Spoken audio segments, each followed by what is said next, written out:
तो hello hi welcome to the class. तो बच्चों आज हम बात करेंगे सॉल्यूशन यूनिट के ऊपर एक टेस्ट पेपर की जिसमें रहने वाले हैं 15 क्वेश्चंस। तो चलिए बच्चों क्लास को शुरू करते हैं। तो पहला सवाल आपके स्क्रीन पर है जिसमें पूछा यह गया है कि aquatic animals are more comfortable in cold water rather than in warm water because.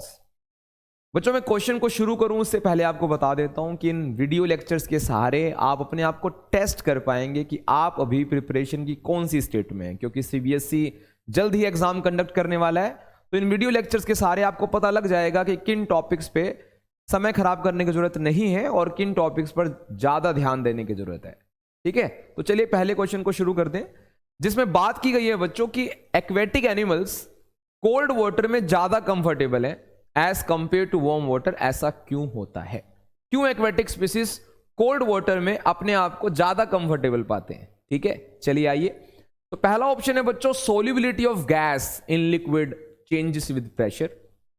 बिल्कुल कतई नहीं, यह रीजन नहीं हो सकता, क्योंकि कोल्ड वाटर में टेम्परेचर की बात करनी चाहिए। कोल्ड वाटर वार्म वाटर की बात की है तो टेम्परेचर से रिलेटेड कोई फैक्ट होना चाहिए, तो यह बात तो दस्ती नहीं है। ठीक है, आइए सेकंड ऑप्शन पर आते हैं। They are cold blooded animals. Cold blooded animals होते हैं? नहीं, कोई लॉजिक नहीं है क्वेश्चन से। Third, solubility of gas in liquid increases with decrease in temperature. Yes, हमने हेनरी लॉ पढ़ा है जिसमें ये हमने फैक्ट पढ़ा है कि अगर प्रेशर कांस्टेंट हो तो गैस की सोल्युबिलिटी टेम्परेचर के डायरेक्टली प्रोपोर्शनल होती है। टेम्परेचर कोल्ड वाटर का कम होता है तो वहां पर गैस की सोल्युबिलिटी ज्यादा होगी। इस वजह से कोल्ड वाटर में एक्वेटिक स्पीसीज अपने आप को ज्यादा कंफर्टेबल पाते हैं। राइट, डी ऑप्शन है concentration increases with increase in temperature. ऐसा कोई भी लॉजिक नहीं है जो इस क्वेश्चन को जोड़ रहा है। ठीक है, तो पहले क्वेश्चन का आंसर आ जाएगा बच्चों सी। उम्मीद करते हैं आपको ये क्वेश्चन बहुत आसान ही लगा होगा। ठीक है, चलिए आइए क्वेश्चन नंबर 2 पर। The depression in freezing point for 1 molar urea, 1 molar glucose and 1 molar NaCl are in the ratio of. आपके सामने है बच्चों ग्लूकोज, यूरिया और NaCl। आपको डिप्रेशन इन फ्रीजिंग पॉइंट का रेशियो निकालना है। तो बच्चों depression in freezing point delta TF हमारा होता है IKFM। यस, आई होप आपको पता होगा। तो एक बार ये फॉर्मूला यूरिया के लिए लगाना है, एक बार ये फॉर्मूला ग्लूकोज के लिए लगाना है और एक बार ये फॉर्मूला NaCl के लिए लगाना है और रेशो निकाल लेना है। जैसे delta TF is equal to IKFM। मैं लगा रहा हूं बच्चों सबसे पहले यूरिया के लिए। ठीक है, तो सबको पता है यार, आपको दिखाई भी दे रहा है कि सबकी कंसंट्रेशन सेम है, सोलवेंट सेम है, तो KF भी सेम है। यानी मैं इस फॉर्मूले को यह लिख सकता हूं ना कि डेल्टा TF जो है I के प्रोपोर्शनल है। तो यूरिया के लिए I की वैल्यू 1 है। ये फर्स्ट इक्वेशन हो जाएगी बच्चों। ग्लूकोज के लिए जो डेल्टा TF है बच्चों I के प्रोपोर्शनल है। यही कॉन्सेप्ट अपने को यूज करना है। ग्लूकोज भी आयंस में डिसोसिएट नहीं होता है तो उसके लिए भी I की वैल्यू 1 ही है, सेकेंड इक्वेशन। उसके बाद है बच्चों अपना NaCl। उसमें भी यही कॉन्सेप्ट लगाना है, delta TF is proportional to van't Hoff factor I और NaCl 2 यूनिट्स में डिसोसिएट होता है। तो यहां पर हम जो I की वैल्यू लेंगे वो लेंगे 2 और ये हो जाएगी थर्ड इक्वेशन। अब फर्स्ट, सेकंड और थर्ड को डिवाइड करेंगे तो आप रेशो पाएंगे 1:1:2। आई होप आपको क्लियर हो गया होगा कि इन तीनों का अगर डिप्रेशन इन फ्रीजिंग पॉइंट निकालेंगे तो रेशो आएगा 1:1:2 और वो है ऑप्शन अपना ए ऑप्शन। ठीक है, क्लियर है? आइए थर्ड क्वेश्चन पर बढ़ते हैं। थर्ड क्वेश्चन बच्चों कहा गया है कि 0.1 capital M solution of urea at a given temperature is isotonic with. आप सभी को पता होगा आइसोटोनिक सॉल्यूशंस वो सॉल्यूशंस होते हैं जिनका ऑस्मोटिक प्रेशर सेम होता है। क्लियर है? इन्होंने क्या बोला है, इन्होंने कहा है कि अगर आपके पास यूरिया इतनी कंसंट्रेशन का है तो किसके साथ आइसोटोनिक होगा? ऑब्वियस है बच्चों, वो उसी के साथ आइसोटोनिक होगा जिसकी कंसंट्रेशन उतनी होगी, बिकॉज जो पाई होता है ऑस्मोटिक प्रेशर, वो होता है ICRT, where I stands for van't Hoff factor, C stands for molar concentration, R stands for the universal gas constant and T stands for temperature. अब क्योंकि टेम्परेचर फिक्स है, R फिक्स है, ऑस्मोटिक प्रेशर I पे और C पे depend करता है। यानी मैं इसको ऐसे कह सकता हूं कि आपका ऑस्मोटिक प्रेशर I पर और C पर डिपेंड करता है। अगर मैं यूरिया वाली सिचुएशन लूं, अगर बच्चों मैं यूरिया वाली सिचुएशन लूं, तो यूरिया वाली सिचुएशन में जो ऑस्मोटिक प्रेशर है उसकी जो वैल्यू आएगी, हम अगर कैलकुलेट भी कर लें, कैलकुलेट ही कर लेते हैं, प्रोपोर्शनल की जरूरत ही नहीं है, कैलकुलेट ही कर लेंगे, कोई दिक्कत ही नहीं है। ऑस्मोटिक प्रेशर हमारा जो वेंटो फैक्टर है वो यूरिया के लिए 1 होता है, कंसंट्रेशन उसका 0.1 है, RT, it would B 0.1 RT। अब इतना ही ऑस्मोटिक प्रेशर जिस भी सॉल्यूशन का होगा वही आइसोटोनिक होगा। आइए ये भी चेक कर लेते हैं। ऑस्मोटिक प्रेशर अगर ए ऑप्शन के लिए देखा जाए बच्चों, हालांकि आपको आंसर दिख रहा है, ठीक है ना, लेकिन मुझे सभी बच्चों को लेकर चलना है, तो जिसको थोड़ा कम समझ में आ रहा है वो ध्यान दें। अगर हम ए ऑप्शन को लेकर चलें तो उसमें ग्लूकोज है। ग्लूकोज में वेंटो फैक्टर कितना होता है बच्चों? ग्लूकोज में वेंटो फैक्टर कितना होता है? 1। BaCl2 में कितना होगा बच्चों? 3। NaCl में कितना होगा? 2। और KCl में कितना होगा?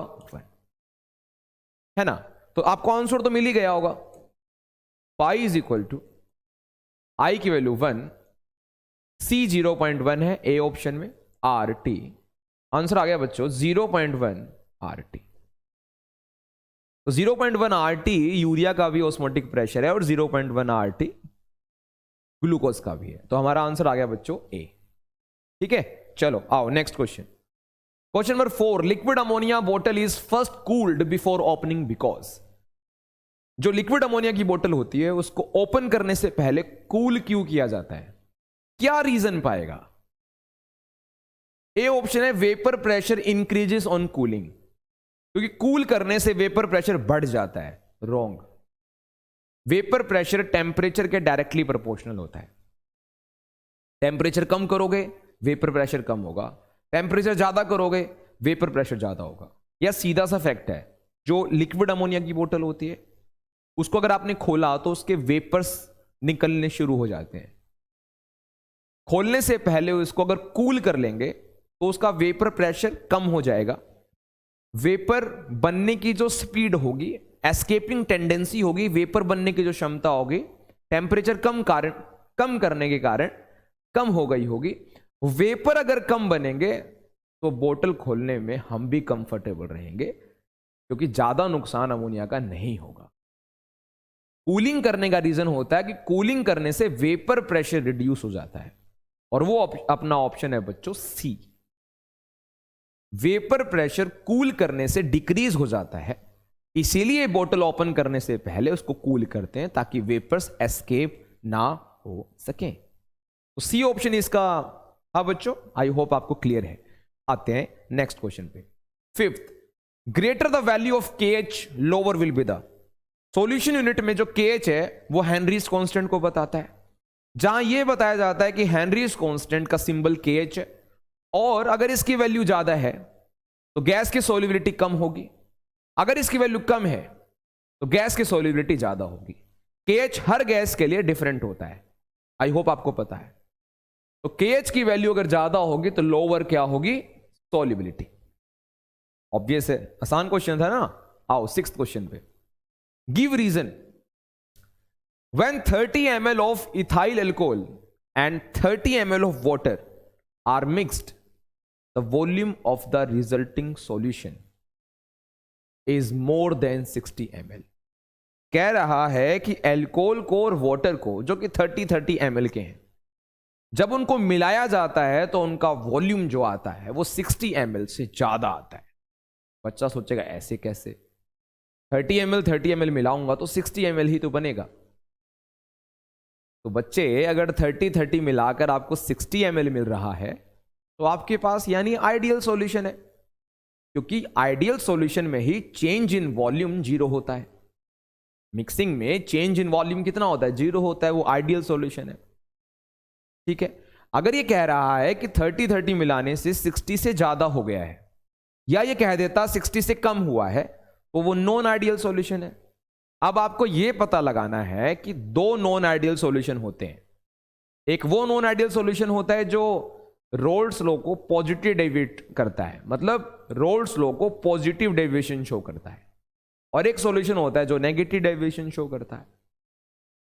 तो अगर वॉल्यूम 60 ml से ज्यादा है, इसका मतलब ये कह रहा है कि change in volume during mixing is greater than 0। और ऐसा होता है बच्चों किसमें? पॉजिटिव डेविएशन में। इसको रीजन चाहिए तो आप दे दो रीजन। कह तो ये पॉजिटिव डेविएशन है, साबित कर दो ये पॉजिटिव डेविएशन है। कैसे करोगे? देखो बच्चों, जब इथाइल एल्कोहल और वाटर को मिक्स किया गया, देन जो सॉल्यूशन बना है बच्चों, देन रिजल्टिंग सॉल्यूशन हैज, जो सॉल्यूशन बना होगा उसमें जो इंटरमोलिकुलर फोर्स आया है, बना है, नया इंटरमोलिकुलर फोर्स है, वो वीक होगा। अरे तभी तो पॉजिटिव डेविएशन शो करेगा, क्योंकि पॉजिटिव डेविएशन में अगर सॉल्यूशन में इंटरेक्शन वीक है तो एस्केपिंग टेंडेंसी मॉलिक्यूल्स की ज्यादा होगी, और यही होता है पॉजिटिव डेविएशन, क्योंकि इससे वेपर प्रेशर ज्यादा हो जाता है, उम्मीद से ज्यादा। तो जब इथाइल एल्कोहल और पानी को मिलाया जाता है तो जो रिजल्टिंग सॉल्यूशन होता है has weaker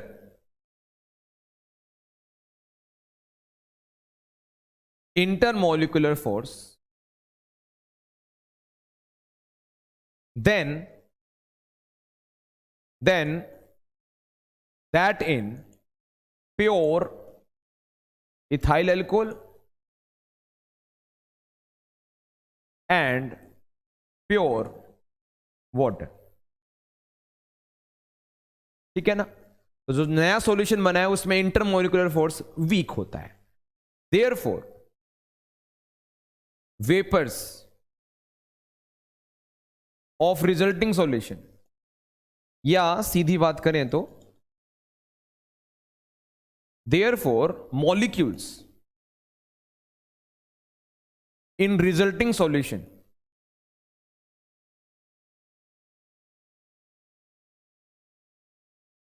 escape easily, hence show positive deviation from Rolle's law,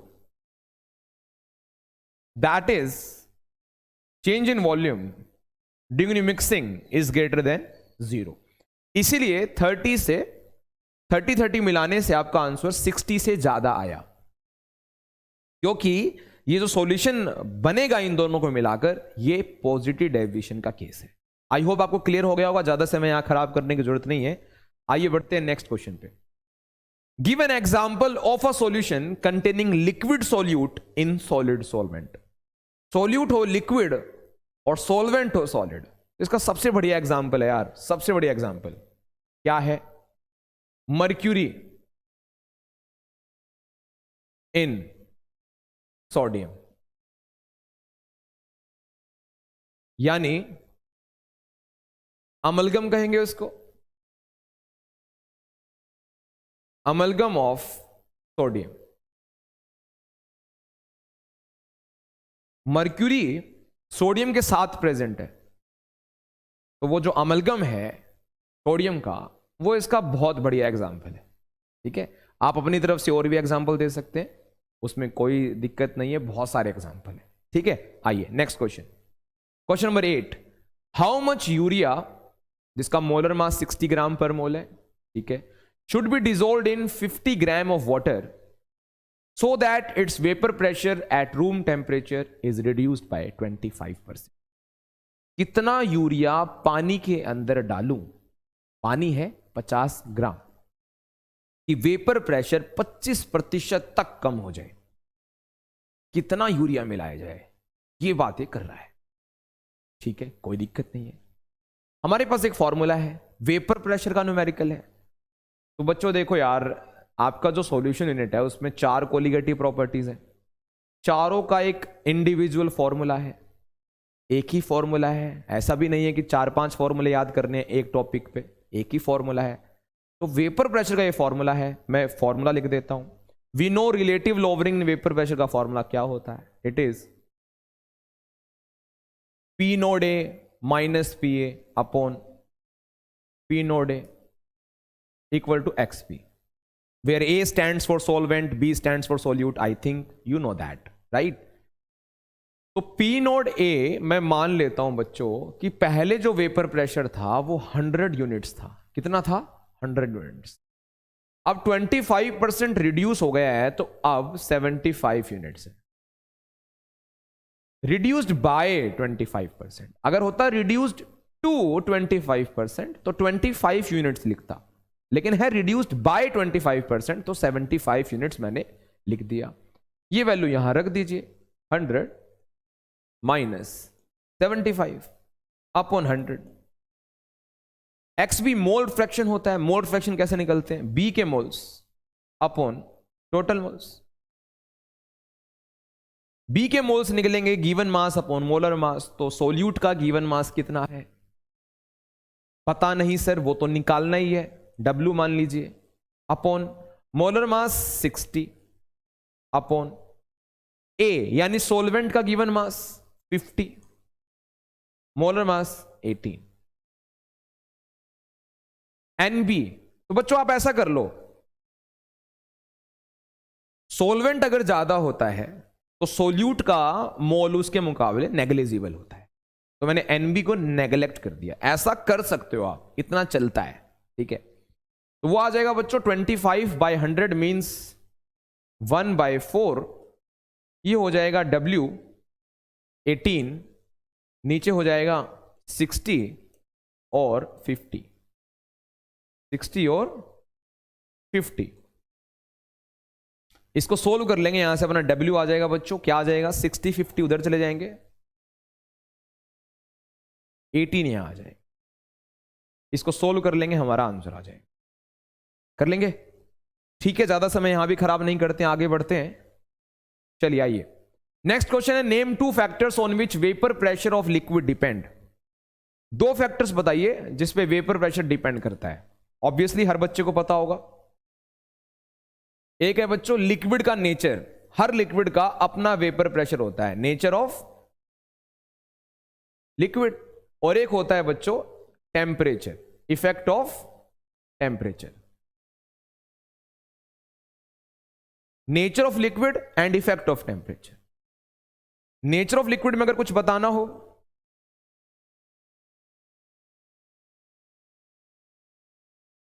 तो ध्यान रखना, जिस लिक्विड में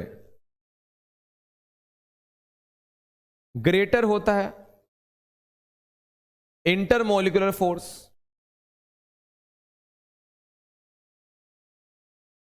इंटरमोलिकुलर फोर्स हैव, उसका लो होता है क्या? Vapour pressure. उसका वेपर प्रेशर लो होता है। और टेम्परेचर में अगर आपको बताना हो तो बच्चों टेम्परेचर ज्यादा वेपर प्रेशर ज्यादा, टेम्परेचर कम वेपर प्रेशर कम। तो with increase in temperature vapour pressure increases, ठीक है। तो इन 2 फैक्टर्स पर वेपर प्रेशर जो है डिपेंड करता है। आइए आगे बढ़ते हैं। Next question, what happens when blood cells are placed in pure water. क्या होता है अगर ब्लड सेल्स को प्योर वाटर में रख दें? आरबीसी वर्ड भी यूज कर सकता है, रेड ब्लड सेल, एक ही बात है, ब्लड सेल ही होता है वो। क्या होगा? ये ऑस्मोसिस से क्वेश्चन है। तो बच्चों जब ब्लड सेल्स को पानी में रखोगे, पानी है प्योर सॉल्वेंट, सेल के अंदर है सॉल्यूशन, पानी है 0 कंसंट्रेशन ऑफ सॉल्यूशन यानी सिर्फ सॉल्वेंट, सेल में है solution low concentration to high concentration, flow होता है ना। अरे भाई सॉल्वेंट से सॉल्यूशन की तरफ सॉल्वेंट फ्लो होता है ना, तो जो ब्लड सेल होगा वो स्वेल हो जाएगा एंड इट इवन में बस्ट, वो फट भी सकता है। इसका आंसर क्या हो जाएगा बच्चों? 10th का आंसर आ जाएगा blood cells will swell and may even burst, फट भी सकते हैं। ठीक है ना, एंडोस्मोसिस बोलते हैं इसको।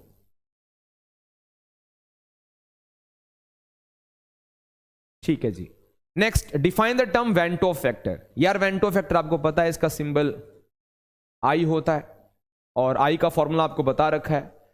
जो वेंटो फैक्टर होता है वो क्या होता है?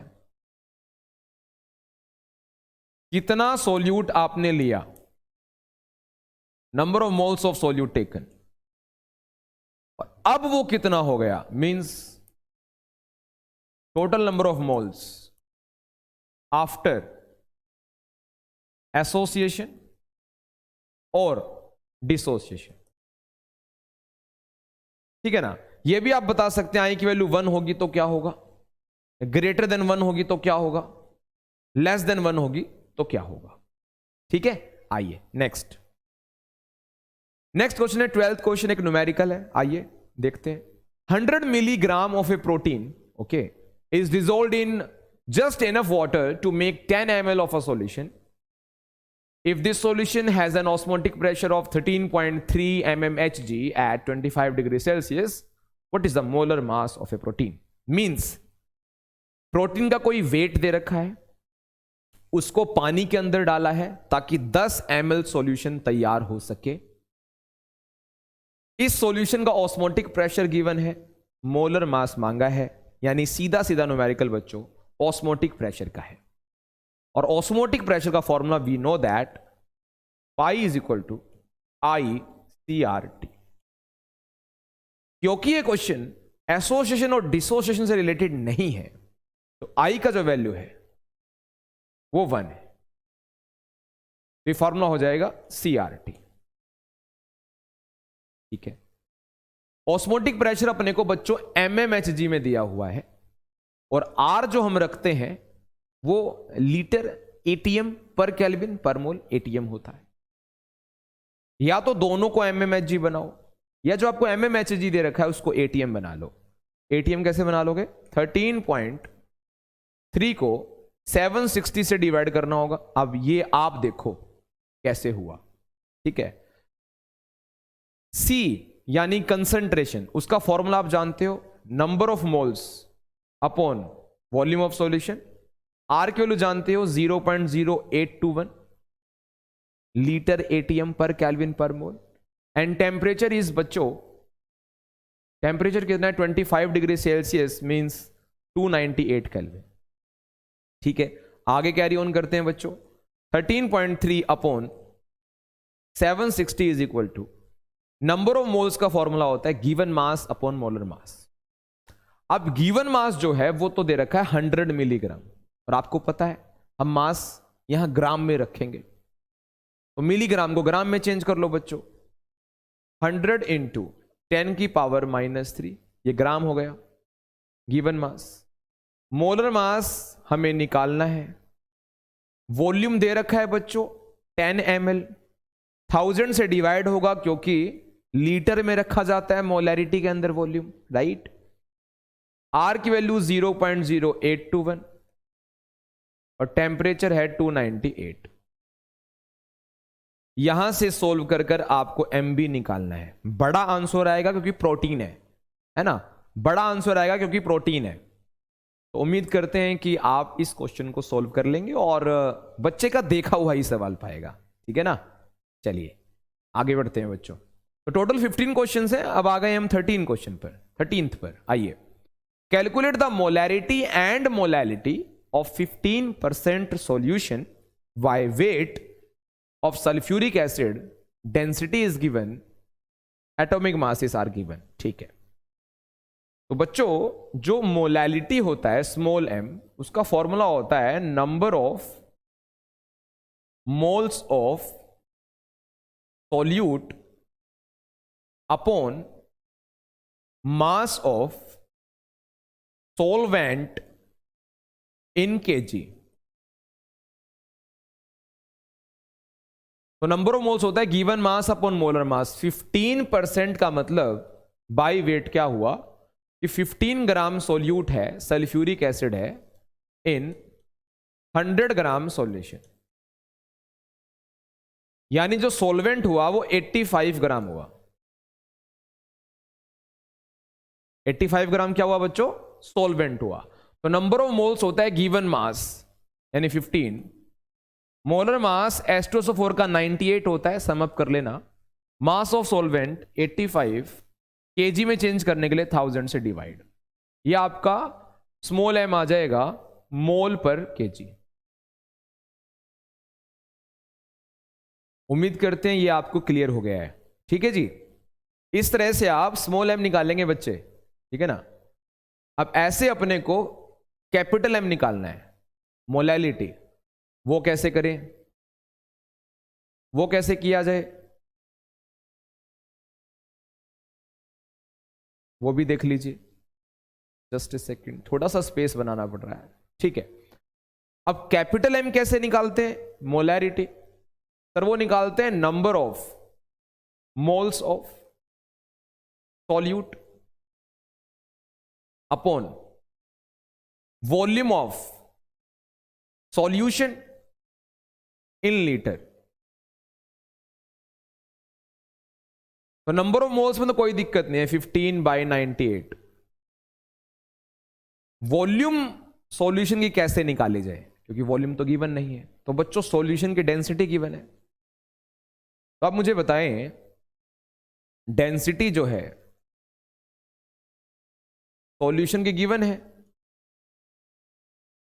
तो density of solution is equal to, density of solution is equal to बच्चों mass of solution upon volume of solution, है ना। Density of solution is equal to mass of solution upon volume of solution.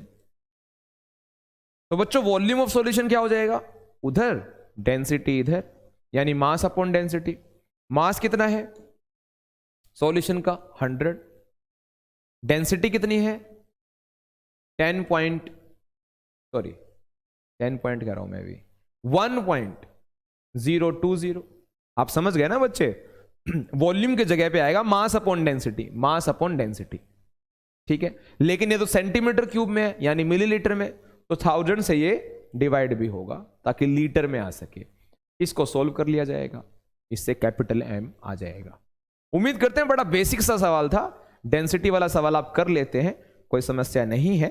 फिर भी अगर समस्या है तो इसको देख लीजिए ये कैसे हुआ है। सही है? सही है ना बच्चे? चलो नेक्स्ट क्वेश्चन पर बढ़ते हैं। 14th क्वेश्चन है, ध्यान से पढ़िएगा। Calculate the mass of ascorbic acid whose formula is this, to be dissolved in 75 gram of acetic acid to lower its melting point by 1.5 degree Celsius. KF is this, ठीक है। तो numerical जो है बच्चों साफ दिखाई दे रहा है, फ्रीजिंग पॉइंट का है। देखो मेल्टिंग पॉइंट लिखा हो, फ्रीजिंग पॉइंट लिखा हो, बात एक ही है न्यूमेरिकल में, कंफ्यूज मत होना, ठीक है। फॉर्मूला क्या है बताइए? Delta TF is equal to IKFM। IKFM, I की वैल्यू 1 है, क्योंकि ये सवाल अगर आप गौर से पढ़ के देखेंगे ना एसोसिएशन की चर्चा है ना डिसोसिएशन की चर्चा है, तो फॉर्मूला हो जाएगा KFM। Change in freezing point सीधे दिया हुआ है, देखो 1.5 डिग्री सेल्सियस।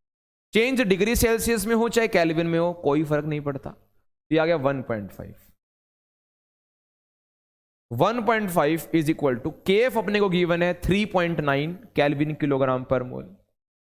स्मॉल m होता है molality, number of moles of solute, number of moles of solute upon mass of solvent KG में, मास ऑफ सॉल्वेंट केजी में। थोड़ा सा और सोल्व कर लेते हैं, it would be 1.5 is equal to 3.9 into number of moles of solute given mass निकालना है अपॉन मोलर मास। तो मोलर मास इसका निकाल लीजिए, 72 ये हो गया, 8 ये हो गया 80 और 96 ये हो गया, 80 और 96 176 है ना, ये आ गया 176 upon mass of solvent. Mass of solvent is 75 gram, KG में 1000 से डिवाइड कर देंगे, 1000 से डिवाइड कर देंगे बच्चों, तो यहां से आप डब्ल्यू भी निकाल लेंगे। तो सिंपल सा सवाल था, ठीक है, कर लेंगे। अगर आपको इन सवालों में प्रॉब्लम है तो थोड़ा सा फोकस इन न्यूमेरिकल्स पर करना पड़ेगा, क्योंकि न्यूमेरिकल आना तय है ना। 3 ही यूनिट है आपके सीबीएसई सिलेबस में जिनमें से न्यूमेरिकल बनता है, solution, electrochemistry and chemical kinetics, है ना। तो हम सॉल्यूशन यूनिट का टेस्ट पेपर डिस्कस कर रहे हैं, ये 14th क्वेश्चन है, इसको ध्यान से कर लेना। आइए अब लास्ट क्वेश्चन की तरफ बढ़ते हैं। Henry's law constant for CO2 in water is this. Calculate the quantity of CO2 in 500 ml of soda water when packed under this pressure. तो बच्चों हेनरी लॉ का जो न्यूमेरिकल है उसमें ये फॉर्मूला यूज हो जाएगा, P is equal to KHX, where P stands for partial pressure of a gas, KH stands for Henry's constant for that gas, X stands for mole fraction of that gas in water या in liquid, जो भी liquid given है। बच्चों मैं लिख सकता हूं कि ये जो P है वो CO2 का है, KH है CO2 का है, मोल फ्रैक्शन है CO2 का है। तो यार आपको प्रेशर दे रखा है यार CO2 का 2.5 atm, रख देते हैं 2.5 atm। KH अपने को दे रखा है 1.67 10 की पावर 8 पास्कल। तो बच्चों ये भी ATM में बना लो, कैसे बनेगा, 10 की पावर 5 से डिवाइड हो जाएगा, because 1 ATM is close to 10 की पावर 5 पास्कल। तो ये भी ATM में बना लिया, इनटू मोल फ्रैक्शन निकाल लो CO2 का। इसको सोल्व करके हमारा मोल फ्रैक्शन आ जाएगा CO2 का। फिर बच्चों मोल फ्रैक्शन का फॉर्मूला होता है, बता ही दीजिए यार, बता ही देता हूं। मोल फ्रैक्शन आपका आ जाएगा यहां से, तो CO2 का जो मोल फ्रैक्शन होता है वो number of moles of CO2 upon number of moles of CO2 plus number of moles of water, ठीक है। तो CO2 के मोल्स अपने को निकालने हैं, ये वैल्यू आ चुकी, ये निकालना है। और जो पानी का मोल फ्रैक्शन होता है, सॉरी पानी के जो मोल्स होते हैं, गिवन मास अपॉन मोलर मास होगा।